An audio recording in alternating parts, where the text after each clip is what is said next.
नमस्कार। प्रस्तुत है आज का चिंतन। मंत्र चिकित्सा अध्यात्म विद्या का महत्वपूर्ण आयाम है।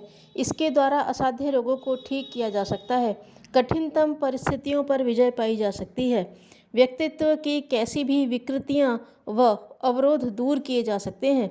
अनुभव कहता है कि मंत्र विद्या से असंभव संभव बनता है, असाध्य सहज साध्य होता है।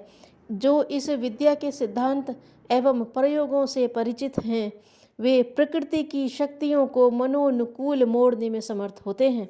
प्रारब्ध उनके वशवर्ती होता है। जीवन की कर्मधाराएं उनकी इच्छित दिशा में मुड़ने और प्रवाहित होने के लिए विवश होती हैं। मंत्र है क्या? तो इसके उत्तर में कहेंगे, मननात् त्रायते इति मंत्रः।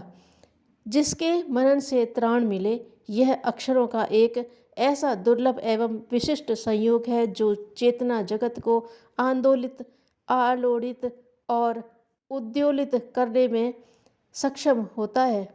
कई बार बुद्धिशील व्यक्ति मंत्र को पवित्र विचार के रूप में परिभाषित करते हैं। उनका ऐसा कहना मानना गलत नहीं है।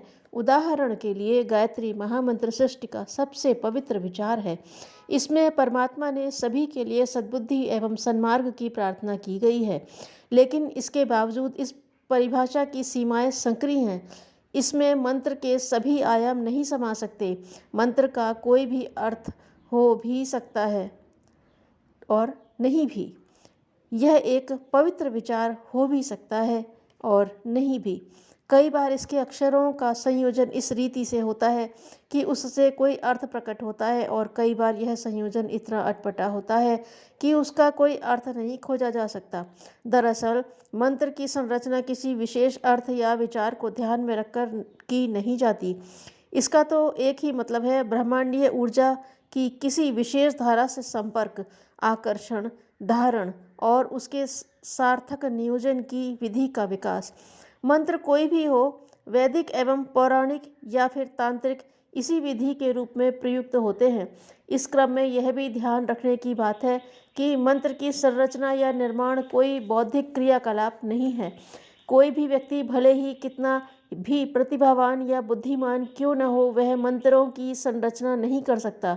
यह तो तप साधना के शिखर पर पहुँचे सूक्ष्म दृष्टाओं व दिव्य दर्शियों का काम है।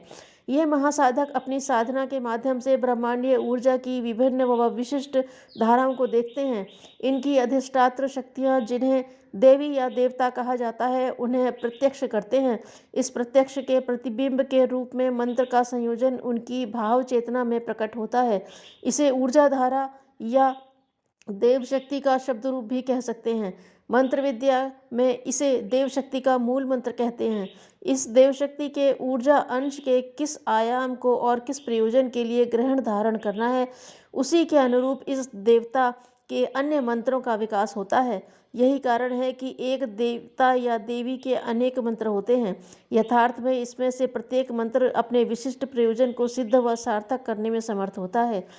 प्रक्रिया की दृष्टि से तो मंत्र की कार्यशैली अद्भुत है। इसकी साधना का एक विशिष्ट क्रम पूरा होते ही यह साधक की चेतना का संपर्क ब्रह्मांड की विशिष्ट ऊर्जा धारा या देव शक्ति से कर देता है।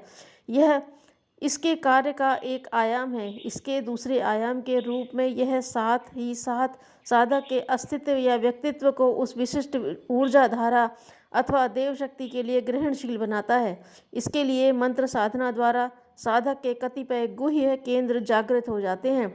ऐसा होने पर ही वह सूक्ष्म शक्तियों को ग्रहण करने, धारण करने एवं उनका नियोजन करने में समर्थ होता है। ऐसा होने पर ही कहा जाता है कि मंत्र सिद्ध हो गया। यह मंत्र सिद्धि केवल मंत्र को रटने या दोहराने भर से नहीं मिलती, और यही वजह है कि सालों साल किसी मंत्र की साधना करने वालों को बुरी तरह से निराश होना पड़ता है। पहले तो उनको कोई फल ही नहीं मिलता, और यदि किसी तरह कुछ मिला भी तो वह काफ़ी नगण्य या आधा अधूरा सा होता है। इस स्थिति के लिए दोष मंत्र का नहीं, स्वयं साधक का है।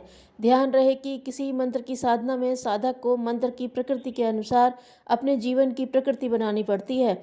मंत्र साधना के विधि विधान के सम्यक निर्वाह के साथ उसे अपने खान पान वेश विन्यास आचरण व्यवहार को देवता या देवी की प्रकृति के अनुसार ढालना पड़ता है।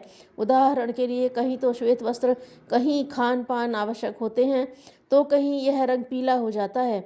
आचरण व्यवहार में भी पवित्रता का सम्यक समावेश जरूरी है। यदि सब कुछ सही रीति नीति से निभाया जाए तो मंत्र का सिद्ध होना अनिवार्य है। मंत्र सिद्ध होने का मतलब है मंत्र की शक्तियों का साधक की चेतना में क्रियाशील हो जाना।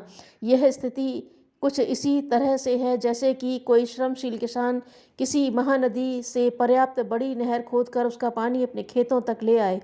जैसे नदी से नहर आने पर किसान के समूचे क्षेत्र में जल धाराएं उफनती उमड़ती रहती हैं, उसी तरह से मंत्र सिद्ध होने पर देव शक्ति का ऊर्जा प्रभाव हर पल हर क्षण साधक की अंतःक्षेत्र में उमड़ता रहता है। उसका वह मन चाहे ढंग से अपने संकल्प के अनुसार नियोजन कर सकता है। मंत्र की शक्ति व प्रकृति के अनुसार वह असाध्य बीमारियों को ठीक कर सकता है। पश्चिम बंगाल के स्वामी निगमानंद ऐसे ही मंत्र सिद्ध महात्मा थे। उन्होंने अनेक महामंत्रों को सिद्ध किया था। उनकी वाणी, संकल्प, दृष्टि व स्पर्श सभी कुछ चमत्कारी थे। मरणासन्न रोगी उनके संकल्प मात्र से ठीक हो जाते थे। एक बार ये महात्मा सुमेरपुर नाम के गांव में गए। सांझ हो चुकी थी, आसमान से अंधियारा झरने लगा था।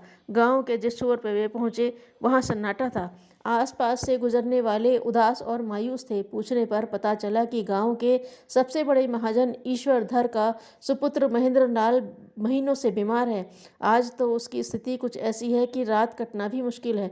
गांव के वृद्धजन कविराज से सारी आशाएं छोड़ दी हैं। इस सूचना के मिलने पर वे ईश्वरधर के घर गए। घर वालों ने एक सन्यासी को देखकर यह सोचा कि यह भोजन व आश्रय के लिए आए हैं। उन्होंने कहा, महाराज आप हमें क्षमा करें, आज हम आपकी सेवा करने में असमर्थ हैं। उनकी ये बातें सुनकर निगमानंद ने कहा, आप सब चिंता न करें, हम आपके यहाँ सेवा लेने नहीं बल्कि सेवा देने आए हैं। निगमानंद की बातों का घर वाले विश्वास तो न कर पाए, किंतु फिर भी उन्होंने उनकी इच्छा के अनुसार आसन, जलपात्र, पुष्प, धूप आदि लाकर रख दिए। निगमानंद ने मरणासन्न रोगी के पास आसन बिछाया, धूप जलाई और पवित्रीकरण के साथ आंखें बंद करके बैठ गए। घर के लोगों ने देखा कि उनके ओठ धीरे धीरे हिल रहे हैं। थोड़ी देर बाद मरणासन्न महेंद्रलाल ने आंखें खोल दी। कुछ देर और बीतने पर उसके चेहरे पर रंग बदलने लगा। आधा पौने घंटे में तो वह उठकर अपने बिछौने पर बैठ गया और उसने पानी मांगकर पिया। उस रात उसे अच्छी नींद आई। दूसरे दिन उसने अपने पसंद का खाना खाया। इस अनोखे चमत्कार पर सभी चकित थे। गांव के वृद्ध वैद्य ने पूछा, यह किस औषधि से हो सका? निगमानंद बोले, वैद्यराज, यह औषधि का प्रभाव नहीं, मंत्र के प्रभाव से हुआ है। यह जगन्माता के मंत्र का असर है। जब औषधियाँ विफल हो जाती हैं, सारे लौकिक उपाय असफल हो जाते हैं, तब एक मंत्र ही है जो मरणासन्न में जीवन डालता है। मंत्र चिकित्सा कभी भी विफल नहीं होती। हाँ, इसके साथ तप के प्रयोग जुड़े हुए होने चाहिए। व्यक्ति की बातों और उसके आदेशों या उपदेशों का असर दूसरों पर नहीं पड़ता। असर पड़ता है उसके व्यवहार का, उसके व्यक्तित्व का। अंतर्दृष्टि रखने वाले मनुष्य को अपनी कीमत मालूम होती है। धन्यवाद।